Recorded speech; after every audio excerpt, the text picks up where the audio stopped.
If Penn State were to hire Brian Hartline, well, he would fix all their wide receiver problems just like that.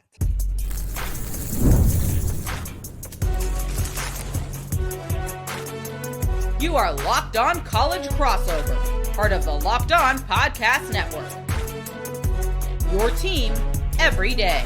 That is right. It is a Locked On crossover to talk some Penn State football. Penn State football recruiting, as well as this coaching carousel, just continues to spin and spin. My name is Zach Seyko, and I'm the host of Locked On Nittany Lions. He is Brian Smith, college football expert, recruiting expert here with the Locked On Podcast Network, host of The Portal.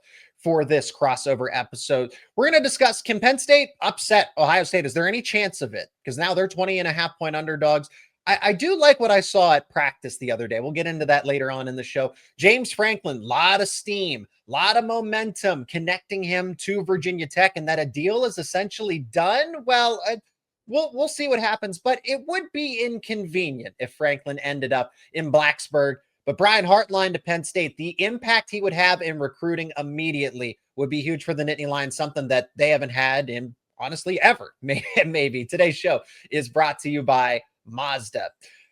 Like our players, we sweat every detail because when you make every move count, pulling off the unexpected is only the beginning. Stay tuned later for highlights in this week's Moving the Game Forward. Mazda, move and be moved. Friendly reminder to let us know your thoughts down in the comments section. I mean, Brian, people will try to make the argument that, oh, well, Penn State will never be able to get recruits that are similar to Jeremiah Smith. They're still never going to get the 5-star, even though Brian Hartline would be an upgrade. But what about the next guy after Jeremiah Smith or the guy after him? It would all still be a net positive at the end of the day, because it's not like Penn State was getting top 10 wide receivers left and right. So you might not be able to get the number 1 or maybe even the number 2 overall wide receiver. But I'm thinking, you might get a top 5 guy, you might get a top 10, and that's still great for the Nittany Lions. Yeah, I don't think I would worry about the number so much. I'd worry about 2 other things first. Installing the right system for the receivers, and then the totality of it. Mm-hmm. If you put a bunch of guys in that room, the cream shall rise to the top. So, okay, Jeremiah, outside of Randy Moss, is the best high school wide receiver I've ever watched. Wow. Okay. They don't come around very often. Randy Moss came out of high school in 95. So it's almost 30 years difference. Julio Jones, is he in that category? He was really good too, but like Randy Moss's high school film, by the way. Oh, I get it. It's comical. But anyway, you don't have to get the number 1 guy. You've got to get guys that want to be there, that want to be a part of it. And there's always 1 or 2 guys in PA, West Virginia, New Jersey that they can get. They wouldn't even have to go for them. They just miss out on them. They go to Ohio State. They go to Michigan. They go to Syracuse. They go all over the place. Penn State's got to get those guys. Just add 1 guy nationally, or a Florida kid, which, by the way, all 3 of the players starting for Ohio State this year played high school ball in the Sunshine State. Where did Hartline play pro ball? Oh, by the way, he played for the Dolphins. He knows everybody down there. Yeah. The time that I met Hartline, it was at St. Thomas Aquinas High School. He was watching a practice while I was there. Nice guy. He knows the area. It's going to be beneficial in that regard. And I'll go out on a limb. He'll probably be able to hire some pretty good offensive assistants around him if he gets the job. I know, and this is still such a speculative conversation, because it sounds like we're assuming, that he's the slam dunk hire. This is going to happen, but the odds continue to trend in his favor. I'm not saying it's a done deal, kind of like the James Franklin to Virginia Tech rumors and everything, but this is somebody that Penn State should want, because he gives you aspects of running a college football program that you are not going to get with James Franklin. You are not going to get with any of his assistants. And I know Marcus Hagans is what he is. This is a completely different comparison. Brian Hartline, I was talking about this with somebody just recently here, so it's top of mind. Just how James Franklin's kind of aged out to an extent, that he's not as, I guess, interesting, with recruits nowadays. But that's still even a rough comparison, because Brian Hartline played a long time in the NFL, had a successful career in his own right. But then it's what has James Franklin or any of the position coaches that he's recently had, when you compare them, Hartline is sending first round pick after first round pick after first round pick. And I get it. Okay. For the team, for Penn State, you think of Abdul Carter, you think of Chop Robinson, you think of Saquon Barkley immediately when players come to mind. Okay. But it's Hartline is responsible for mostly over the past decade or so, one position group. And it's this guy, this guy, this guy, this guy, this guy, all selected in the first round. And when you compare it to what James Franklin and his staff has done, it's a select player here and there across the entire team, not one position group. Look, if he could just be close to what he was at Ohio State, and you can get the same kids to come to Penn State, by the way, because NIL, yeah. With NIL, and what do I always say about recruiting? Do players pick schools or do they pick coaches? Oh, I know this one. They pick coaches. That is exactly right. Hartline has a rep that's been well-deserved. When I go to Battle Miami, the biggest 7-on-7 tournament every year, all the South Florida kids are there. The LA kids come into town. The Dallas kids come into town. Those are arguably the 3 best cities in the country for receivers. They all mention Hartline because they want to see their name going across that board, wherever they do the draft for any particular year. Yeah. And he puts somebody there. Like, I forget the kid's name, but he was a California kid that was a 3-star, goes to Ohio State, ended up starting. I think it was Urban's last year or something like that. They've always had guys like that just consistently coming in. Not all of them were Jeremiah. Like, some of them got bypassed by USC or Texas or whichever school. He understands how to evaluate at a different rate. So they got a kid this year out of Texas. He had some offers, but I saw he committed to Ohio State. I'm like, I don't even know who this guy is. But if Hartline took him, I didn't even watch the film. Don't even need to question it. Like, he doesn't have duds. So some kids may wash out because they don't want to wait or something like that. But the 3 that run out onto the field for the Buckeyes, a wide receiver, they can play. And it's just every year it's a machine. So it's kind of hard to argue with the factual data that's the same every year. Really, really good. And by proxy, the more high-end 4-star, maybe you do get that 5-star wide receiver. The elite pass catchers that in theory go to Penn State because they follow Brian Hartline, and I don't think he's going to make any bad choices for the staff. Like you said, he has so many connections. He will find the right guys to supplement the staff around him, even though he's a first-time head coach. I mean, Brian, we'll finish in a moment if you think Brian Hartline is almost the only hire that Penn State could make to maximize the potential of their outlook. But you'll get the quarterbacks. Okay, because they're going to want to throw to elite pass catchers. So by proxy, you will get the top 10, maybe even the 5-star quarterback that ultimately will pan out. No disrespect to Drew Aller, but that's just the fact of the matter here. Yeah, I think that's a big part of it. Look at Ohio State's quarterback recruiting over the last 7-8 years. They've had some guys that flamed out, but they get so many, somebody's going to hit. It's just math. Like Aller everybody liked him. I thought he was really good at Elite 11 and all that stuff, but he was still raw. We didn't know for sure. He just had all the tools. Well, Ohio State gets somebody in that realm pretty much every year. 2 out of 3 don't hit, but the one that does goes to the NFL. It's just volume, man. Yeah. They just do it every single year, and they let the cream rise to the top. The other kids transfer out. It is what it is. There's nothing special about their formula. I got to give Ryan Day credit on that, by the way. Oh, yeah. We just give you a chance. We're going to play the best guy. It's my job to win games. Business, business, business. And, if I'm being honest, Brian, I think that if Drew Aller happened to go to Ohio State, he never had that superstar target other than Tyler Warren to throw to. Imagine if he had Carnell Tate, Jeremiah Smith, Brandon Innes all at one time. I think his projections would be a little bit different. Just wanted to throw that in there. But as we wrap up this first segment, and then we're going to talk about James Franklin and Virginia Tech, and does that have recruiting implications for Penn State? As I continue to have these conversations about Hartline, I feel like this is the only hire that they should be focused on, that they should be prioritizing.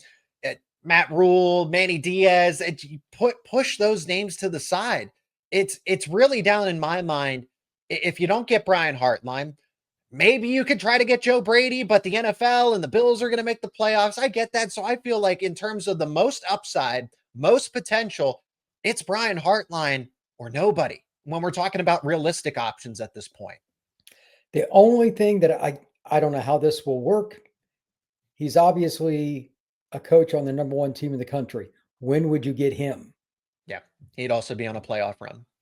So that's your portal class and your recruiting, like all that stuff. That's really awkward. But otherwise, I agree with you. It'd be a fascinating hire. Jim Knowles is at Penn State. So, and then if Penn State could work it out, they'll figure it out, but it's worth rolling the dice. I'm okay compromising the short term to get Brian Hartline to manage the long-term success for Penn State. I think it's an A+ hire as I continue to talk about it and discuss it. So James Franklin, well, he is rumored to Virginia Tech that this is almost a done deal. I don't know that it's quite there, but it's certainly interesting for both sides, and it might be a little inconvenient to Penn State, but it's certainly not the end of the world. We'll explain why coming up next year on this Locked On Crossover. And this episode is brought to you by Mazda's moving the game forward. For those who believe it's not just about playing the game, it's about redefining it. There are moments that do more than put points on the board. They move crowds, they move culture, they keep moving the game forward. This week's moment that moved the game forward is interim head coach Terry Smith. The way that he's been able to keep this program together, the team from falling apart, to keep the players motivated when there's not as much to play for. Penn State is in a better spot right now than where it could be and should be because of interim head coach Terry Smith literally moving the game forward. When you follow what moves you, the unexpected is only the beginning. And just like there's more to every highlight, there's more to a Mazda vehicle. Mazda, move and be moved. James Franklin to Virginia Tech. Well, that's a win for Virginia Tech to get a Big Ten or an SEC caliber coach to come coach in the ACC. There's so many layers to this conversation. One, Brian, from what I've heard, I don't believe this is a done deal.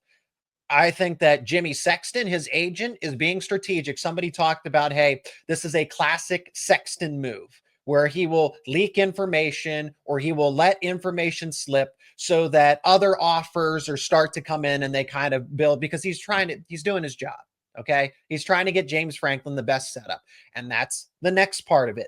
Do we know for a fact that James Franklin wants to be at Virginia Tech for 5 years, let alone 10, 15, 20 years? He wants to be in the Big Ten or the SEC.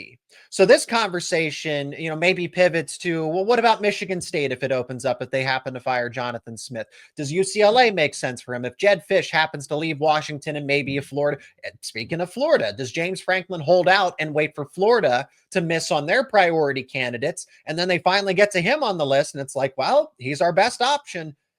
So Virginia Tech wants Franklin. I don't know if Franklin wants Virginia Tech, but for the sake of this conversation, recruiting, it would be a win for him in recruiting because it's close to Penn State, close, in relative proximity. He's not going all the way across the country to UCLA. You can recruit in Pennsylvania. He was very good in recruiting the DMV, DC, Maryland, Virginia, and now you're at Virginia Tech. Well, then you can get Virginia taken care of, Maryland, right? All those states that had been such a prime place for recruiting before. Here's the thing though, Brian, I don't think it's going to be inconvenient. It really will be, because Franklin will try to come back to Pennsylvania and take away some of those top recruits, but it's certainly not going to impact Penn State negatively or significantly. I don't know what he would do at Virginia Tech. It would depend on the staff he could get. But like I used to say on your show all the time, he does a really good job of evaluating. And as a head coach, he's a good recruiter. It's not really debatable. They've been down a long time. What is the value of the Virginia Tech name now is my question. I don't know how to answer that myself. I'm not trying to be funny, but like 25 years ago, that was a top 10 program by any measurement, possibly top 5. It's not top 25 right now. Maybe in time. And Franklin would be a good program builder because he's consistent. I think he would put them at the top of the ACC. But at the ACC, remember, there's conference supremacy matters. Okay. Yes. So for the people saying that, Virginia Tech is going to just at least give Penn State a fight. I'm saying it will be inconvenient. You will just have to do a little more heavy lifting to make sure that Pennsylvania, just don't ignore which any Brian Hartline or any coach wouldn't. They know that Pennsylvania has enough talent to help out Penn State. But even still, like I look back at some of the recruiting classes, the DC, Maryland, Virginia area wasn't even that great for Penn State after NIL. After NIL in the transfer portal, because it was different. You go back to 2019, they get 3 out of the top 5 players from Virginia. After that, it's not like they were getting the top player in Maryland, the top player in Virginia on a frequent basis, and then the District of Columbia isn't that big. So it's just combined with Maryland and Virginia. And then even still, Brian, I think this was pretty telling. It was this most recent recruiting cycle where Penn State, went 0 for 5? All consecutively at once. It was just back to back to back to back, where they were losing recruiting battles to whether it was Ohio State or Notre Dame, primarily Michigan. Basically, anybody was coming into Pennsylvania or going up against James Franklin and Penn State for a player in Maryland, and they got him. Brandon Finney in Oregon, right? Think about it. Geez, there were so many that I'm trying to go through all of them, but you get what I'm saying. I think if we remember that time, Notre Dame Marcus Freeman literally put James Franklin over to the side and said, I'm going to take all your prime recruits. Sometimes that happens. It's happened to Notre Dame and Ohio State and other schools too. There were some Ohio State fans earlier this year that were mad because they went on a stretch. Recruiting's weird like that. So I don't put as much stock in it, but when it's against teams that your fan base don't like, it accentuates it a little bit. There's a lot of animosity, Ohio State, Notre Dame, Penn State. That group doesn't like each other, so it is what it is. And that's just kind of funny because all the fans yell at each other because they're behind a keyboard. Yep. It's just a bunch of wimps usually when they're doing that, but it's still funny. The point is still the same though. He won more than he lost with the Penn State logo on his shirt. He did a great job, and that program was conservatively a top 10 program in terms of evaluating and bringing in kids they developed. Yep. So I'll never really yell at James Franklin overall. They didn't get some of the 5-star kids because they wouldn't pay as much. I don't really blame that on James. So would Virginia Tech be able to do that? That's why I'm really at a quandary. I don't know what they're going to do, because if they hire James, I think one of the reasons that you should be serious about saying they're going to be on the up isn't because they hired Franklin. It's going to be because Franklin's going to ask the following question. If I come, what's the NIL look like, and what am I going to get for the assistant staff? Those would be about the first 2 questions he's going to ask, or any good coach would ask. Because if it's not at a certain level, James is going to bypass it. I mean, why would you take it when you know you're going to bang your head on the wall? He's not stupid. Like some people, it just sounds great. In this time, you have to evaluate every job differently, even Florida, even LSU, even Penn State. Yep. What is NIL going to be like? Am I going to be able to keep Jim Knowles and all this if you're Hartline?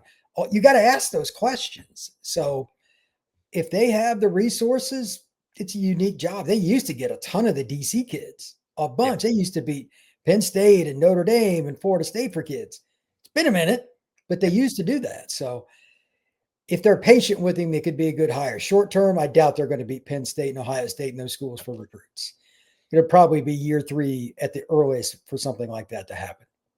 And just because I wanted to name the players that I was blanking on earlier, Joey O'Brien, Kari Adams, Grayson McHugh, right? How could I forget that sweep where Notre Dame just, won every battle you could think of in recruiting against Penn State. But it was kind of all those things stacked on top of each other. And then you go to Virginia Tech, and the pro James Franklin assumption is that, he'll be able to, unless he changes his philosophy, you're going to have to work in the transfer portal. You might be able to get some of your recruits that are at Penn State but if Brian Hartline comes over, okay, well, that's not there, but who do you want to play for? Would you rather play for the guy that's been, an NFL player, has sent consistent first-round picks to the NFL draft, or James Franklin, who has struggled? Look, I know it's hindsight's 2020, and I wasn't as routinely critical of James Franklin, but just when you look back on it, it's like, these were major issues. And it also, you got your answer. There was no more speculating like, if he just gets the resources, if he just gets the coaches, it was maxed out. So that's why, my analysis is going to sound completely different because now I have my answer. There's no more questioning. There's no more wondering. James Franklin was maxed out at Penn State. So Virginia Tech, if he's looking to be at the top of the ACC and do well in that respect, I think Clemson would still. I think Dabo Swinney and Clemson, I know this is a down year, but I still think they would do and be the team to beat. Brent Key, does he stay at Georgia Tech forever? Right? It would really be comprised of Virginia Tech, Georgia Tech, depending on Brent Key, and Clemson, depending on Dabo Swinney's long-term outlook. Those would be the three teams that come to mind. Michigan State, I think, makes a ton of sense for him. If there's any job that is logically an equivalent for James Franklin and what the program is looking for, because again, Florida, James Franklin's not his first choice. Talked to Matt Moscona over at Locked On LSU. He said James Franklin hasn't even been mentioned once. Absolute zero when it comes to the LSU head coaching job and James Franklin. Nobody has said a word about him. So if Michigan State happens to move on from Jonathan Smith, that's actually, I think he gets to stay in the Big Ten. And he goes to a place where, honestly, Michigan and the Wolverines need some resistance in the state of Michigan. I think James Franklin would actually do very well at Michigan State, and they would be content with 8-4, 9-3. Hey, maybe if we just get that one win, we could sneak into the college football playoff. That's perfect for Franklin. Yeah, I think Michigan State would make a lot of sense. Midwest. Mm-hmm. They recruit same area. He used to recruit in Detroit for Penn State. Yeah. And Ohio is their base. Who else recruits Ohio as part of their base? Where did a certain quarterback who just ended his Penn State career come from? Ohio. Yeah. So yeah, I think that'd be pretty interesting. And there's even talk about like Magic Johnson getting involved with the Michigan State situation because wow. he for those who don't know, he's been involved with Starbucks and involved with real estate, the Dodgers, like he's got more money than he knows what to do with. Mm-hmm. And he's not very happy about his alma mater. So don't blame him. Yeah, they shouldn't be as bad as they are. They are terrible. Trying to watch Michigan State play is painful, and it shouldn't be that way. So I hope they get better. But Franklin, I think, would stabilize that program and probably be able to do it within, again, 3 years. First year for anybody, though, that roster is going to be pretty bad. Next year won't go well for them regardless. Yeah. So Virginia Tech, it's great for Virginia Tech. Don't know that it's great for Franklin. If we're looking for an actual job that benefits both parties, I think he's waiting. I think he's patient.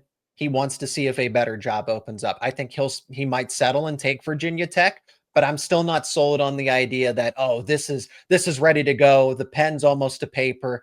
I think that James Franklin is strategically waiting on a Big Ten job or an SEC job to open up and give him a phone call. So, well, Penn State is a 20.5-point underdog against Ohio State, a team that we've talked about quite a bit with Brian Hartline in this crossover episode. Penn State, do they have a chance to upset Ohio State? I don't know how strong it is, but I will say this. I did like what I saw at practice in the middle of this week. We'll talk about it next here on this Locked On Crossover. And this episode is brought to you by DoorDash. It's almost the weekend. Time to look back and crown this week's MVP on Who Delivered, powered by DoorDash. Just like you can win every Saturday with DoorDash Streaks, saving more every time you ordered, these players delivered when it mattered most. Now let's break it down. For Penn State, I'm going to go with Kaytron Allen delivering in a big way all season long. Kaytron Allen is that number one running back. He's emerged. He's one of the few, if not only, players that are really going out there and fighting and scrapping for Penn State. He's chasing after the all-time rushing record in Penn State history. I mean, he's done everything well this season, and on a week-by-week basis, he continues to outperform even his own expectations, even though Penn State as a team might not be delivering. Kaytron Allen certainly is. No hesitation, no delay. And if you've been watching week after week, you know that these performances are not a fluke. And just like Kaytron Allen delivers for Penn State, DoorDash delivers your Saturdays. With DoorDash Streaks, you save every Saturday you order, stack it up all season, and you could save up to $250, including $100 in DoorDash credits. Order this Saturday, keep the streak alive, fuel your game day only with DoorDash. Terms apply, promo period through November 18th.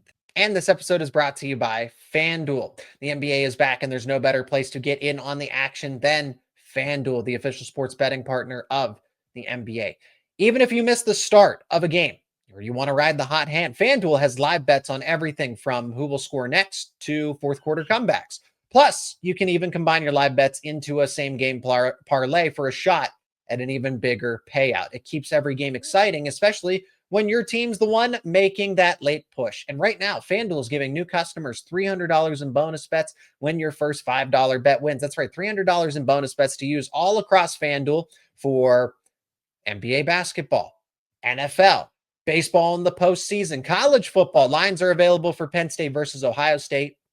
The Buckeyes are a heavy favorite, 20.5 points on the spread, minus 1,600 on the money line. If you're thinking Penn State, plus 900 on the money line, total is set at 44.5. If you like those lines, you can bet them over at FanDuel.com or the FanDuel app. And remember, new customers will get $300 in bonus bets when your first $5 bet wins. Head to FanDuel.com to sign up and play your game with FanDuel, the official sports betting partner of the NBA. Penn State, Ohio State, this game was supposed to be a top 5 matchup, maybe even 1 versus 2. Well, that's a dream that never happened here. And Penn State's going to go into Columbus, largest point spread, underdog point spread, and I think almost a decade plus for Penn State and Ohio State. So this game isn't going to get the same kind of attention. Well, Fox still thinks it's worthy of a big noon kickoff. That has to do with Ohio State. They get a lot of ratings from Ohio State. And maybe it's because they do believe that Penn State could pull off the upset. Here's what I'll say about this, Brian. I do like that Penn State still seems bought in. The players, the coaches, they're making changes. They're trying something different. It's not like they're just going to work. They're punching in, punching out. They are really putting in the effort to practice looked really different. This is just something worth noting. James Franklin and the coaching staff never wore headsets when the media had visited. Every coach had a headset on and treating it like a game day type of situation. We saw different drills that we normally didn't see, saw some special teams, saw some different wrinkles that they're working on with the running backs, the quarterbacks, and the wide receivers. So I like the creativity. And I think they showed us all of those different formations or those different drills for a reason, because they want Ohio State to try to game plan for that, try to game plan for some of the things that we're going to throw at you. Penn State has the element of surprise. I do think they will give 110%. Ohio State, they got to think about the rest of the season, longevity, but I'm starting to get a stronger, more confident feeling that Penn State actually covers this 20.5 point spread. I don't know that they win, but I think they will make this game a little more respectable than most people might say. The only thing that I ask beyond just playing hard, playing sound football, they need to have a few plays, not just to run trick plays, but ones that you still got to be strategic with it, etc. Ohio State, like you said, this is the one disadvantage. There's nothing they can do to prepare for what Penn State's going to run now. Yeah, because they're going to save stuff for them anyway, because it's a rival. Yep. But James is no longer a part of the program. There's going to be stuff that's not even in there conceptually, formationally. Ohio State might just run a lot of really generic defense and keep everything in front of them. It's obviously works. As they should. Yeah. But if you're not running a few things to try to get some big plays, what are we doing here? You're playing with house money because nobody outside of that Penn State locker room expects the Nittany Lions to win. Throwback screens, halfback pass, Statue of Liberty. I don't know what. They need to have a splash. Give the fans something to talk about. Yep. The players something to talk about. That's all I ask. The same thing that UCLA did to Penn State. Penn State needs to somehow replicate that but Ohio State's going to be smart and not fall for it, right? They're not in a situation where they're sleepwalking into that game. Penn State, I don't even think got off the plane for the first 2.5, 3 quarters, maybe even. That was bad. Yeah. I agree. So Penn State will try to do similar, and I don't think they're going to be reckless. They're not going to onside kick it every single time, but it just, do they finally start to break out the wrinkles that, I somewhat promised in the postseason, just based on the way that we were talking about it out of spring football, just generally on my show, you and I, hey, Penn State's going to run 7 offensive lineman formations. They're going to run 3 running backs. They could go 4 tight ends. Do you try it now? Because it was different when it's, we don't have the depth and, we got to think about a 12-game season and then potentially the playoff. Why not try it now? You don't, you worried about your bowl eligibility? You were, and at this point, well, we don't know if, because I know the old adage that, well, if they don't do it in practice, we can't trust them in the game. It's different when you're undefeated, or you have one loss and you go wire to wire with a top 10 opponent. When you're trying to act as a bull in the china shop, right? Oh, so-and-so didn't have a great practice on Tuesday. Who cares? Try it in the game. See what that 3 running back formation will give you. See what 5 wide receivers will give you. I don't know. Just try something that isn't on film, because that was what Franklin had said. Well, if they're not doing it in practice, why should we give them reps on game day? You're not going to know until you play them. That's an old school coaching adage. Some coaches hate the following. Some guys literally are just better on game day. Drives coaches bananas because they want to be able to predict everything. It's not how it works, because humans are not perfect. One of my best friends I was growing up with was our best basketball player at our school. He sucked at practice. He sucked. Allen Iverson would say, you don't need practice. Yeah. He scored 30 and a half one time. You know what I mean? Like that happens. So you have to adjust to the players. And in this case, give them something new, something fun. The formations I like. Yeah. Why not? I mean, seriously, why not? It's not that you can't still run some of your basic spread elements, but throw an H-back into the backfield, put 2 running backs back there, do a few different things. Maybe it's option. I don't know, but whatever it is, let the players be excited, enjoy playing college football. They got nothing to lose. Yeah. Let it rip this Saturday. I'm expecting some sort of wildcat, especially since Andy Kotelnicki is absolutely determined to get a 2 quarterback system out there, which is his bread and butter, right? That's his claim to fame, because it worked at Kansas. But when you're down a reliable quarterback potentially, and he was at practice, he could play, but looked like he was limited to an extent. You could tell there was just, he's not 100%. You can just, that's the eye test. That's not an actual injury report. With that being said, you're already down Drew Aller. You're down QB3 on your depth chart. You're not going to just throw a true freshman in Beckham Kritza, who you know very well, but he's been injured to this point. He just returned to practice this week. You have to protect Ethan Grunkemeyer at all costs. You have a former 5-star running back. You have Katron Allen. You have 2 players that are supposed to go to the NFL and contribute as running backs at the pro level. Use them.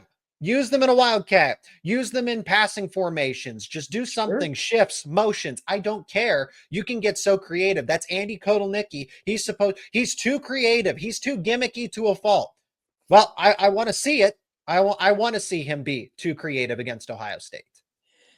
Yeah, if you are creative and it doesn't work, people won't like it, but they're not going to fault you. If you go out there and you run generic, and Ohio State wins 31-10, the pitchforks will come out, and it will not be a good time on the Penn State message boards, as I'm sure you know. So give them something, man. Like Penn State fans have been really loyal for decades. They deserve something. Even if you don't win, give them something to talk about. Don't go out and just run generic stuff. I highly doubt they do, but please don't. And just to finish on this thought, Ohio State, like you said, simple game plan. They can keep everything in front of them. Penn State's not an explosive play type of team, even though it sounds like they're going to play Kobe Howard and Tyser Denmark a little more. Against Ohio State's defensive backs, I don't know that they're going to win all those one-on-one matchups. Bad matchup for those 2 players to go in and get extended playing time, because then it'll be, well, see, they're not even that good. No, nobody's going to have a superstar performance against Ohio State's secondary. Yeah. Look who's at the back end of that secondary. I know. I mean, he's as good a player as there is in the country. Come on. Yeah. You just win your battles the best you can, and again, move the football. You don't have to score on every other play, but give the young guys a chance. I think that's smart. So let's see what they do, what they can do.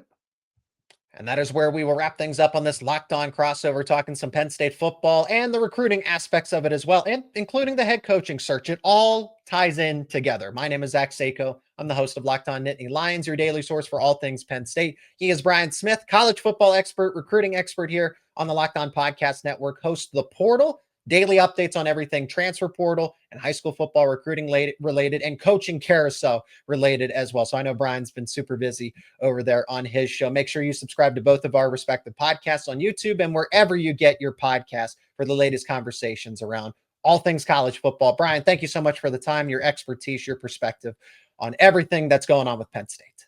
Appreciate it. This is a lot of fun.